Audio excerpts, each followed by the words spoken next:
Hi welcome to my channel. ಇವತ್ತು ನಾನು simple ಆಗಿ ಬಾಳೆಕಾಯಿ ಹಸಿ ಉಪ್ಪಿನಕಾಯಿ ಮಾಡೋದು ಹೇಗೆ ಅಂತ ತೋರಿಸ್ತಾ ಇದ್ದೀನಿ. ಇದು ನಿಮ್ಗೆ ಇಷ್ಟ ಆಗಿದ್ರೆ ಪ್ಲೀಸ್ ಲೈಕ್ ಮಾಡಿ, ಶೇರ್ ಮಾಡಿ, ಕಮೆಂಟ್ ಮಾಡಿ. ಅದಕ್ಕೆ ನಾನು ಒಂದು ಚಿಕ್ಕದಾಗಿರುವಂಥ 3 ಬಾಳೆಕಾಯಿನ ತಗೊಂಡಿದ್ದೀನಿ.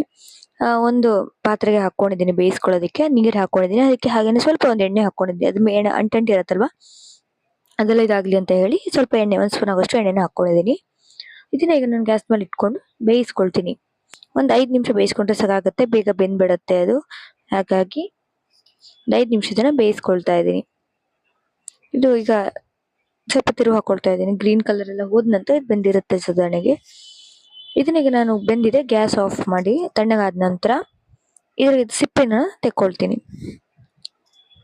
ಇದ್ರದ್ದು ನೀಟಾಗಿ ಸಿಪ್ಪೆನ ತೆಕ್ಕೊಳ್ಬೇಕು ಈ ತರ ಮಾಡಿ.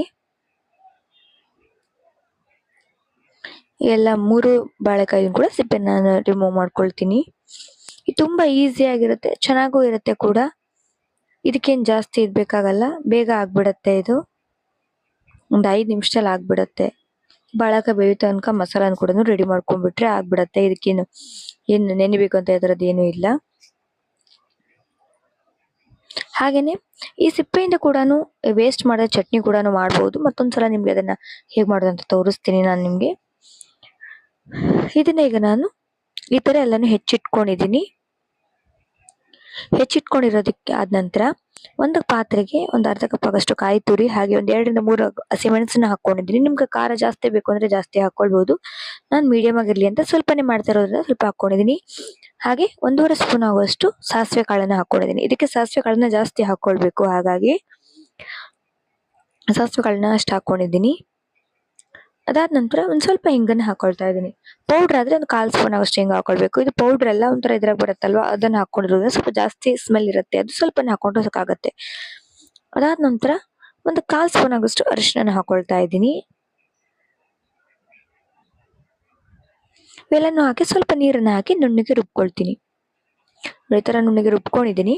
ಇದನ್ನ ಈಗ ನಾನು ಹೆಚ್ಚಿಟ್ಕೊಂಡಿರೋ ಬಾಳೆಕಾಯಿಗೆ ರುಬ್ಬಿರೋ ಮಸಾಲಾನ ಹಾಕೊಳ್ತಾ ಇದ್ದೀನಿ. ಹಾಕಿ ಇದನ್ನ ಚೆನ್ನಾಗಿ ಮಿಕ್ಸ್ ಮಾಡ್ಕೊಳ್ಬೇಕು. ಇದಕ್ಕೆ ನಾನು ಮತ್ತೆ ಎಕ್ಸ್ಟ್ರಾ ನೀರನ್ನೆಲ್ಲ ಹಾಕೊಳ್ತಾ ಇಲ್ಲ, ಅದನ್ನೇನೆ ಚೆನ್ನಾಗಿ ಮಿಕ್ಸ್ ಮಾಡ್ಕೊಳ್ತೀನಿ. ಇದನ್ನ ಚೆನ್ನಾಗಿ ಮಿಕ್ಸ್ ಮಾಡ್ಕೊಂಡಾದ ನಂತರ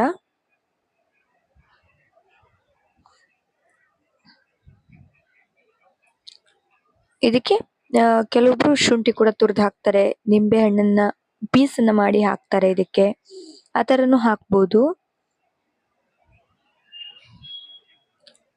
ಇದಕ್ಕೆ ಈಗ ನಾನು ರುಚಿಗೆ ತಕ್ಕಷ್ಟು ಉಪ್ಪನ್ನ ಹಾಕೊಳ್ತಾ ಇದ್ದೀನಿ. ಉಪ್ಪನ್ನ ಹಾಕಿ ಮಿಕ್ಸ್ ಮಾಡ್ಕೊಳ್ತೀನಿ ಇದನ್ನ ಫಸ್ಟು. ಇದಕ್ಕೆ ಉಪ್ಪು ಎಷ್ಟು ಬೇಕೋ ಅಷ್ಟು ನೋಡಿ ಚೆನ್ನಾಗಿ ಮಿಕ್ಸ್ ಮಾಡ್ಕೊಳ್ಬೇಕು. ಚೆನ್ನಾಗಿ ಮಿಕ್ಸ್ ಮಾಡ್ಕೊಂಡಾದ ನಂತರ ಇದಕ್ಕೆ ನಾನು ಶುಂಠಿನ ತುರಿದಿಟ್ಕೊಂಡಿರೋದನ್ನ ಹಾಕೊಳ್ತಾ ಇದ್ದೀನಿ. ನೀವು ತುರಿಯೋದು ಬೇಡ, ಪೀಸಸ್ ಆಗಿ ಮಾಡಿ ಹಾಕೊಳ್ತೀರಾ ಅದನ್ನು ಹಾಕೊಳ್ಬಹುದು. ನಾನು ಶುಂಠಿನ ತುರಿದು ಹಾಕೊಂಡಿದ್ದೀನಿ.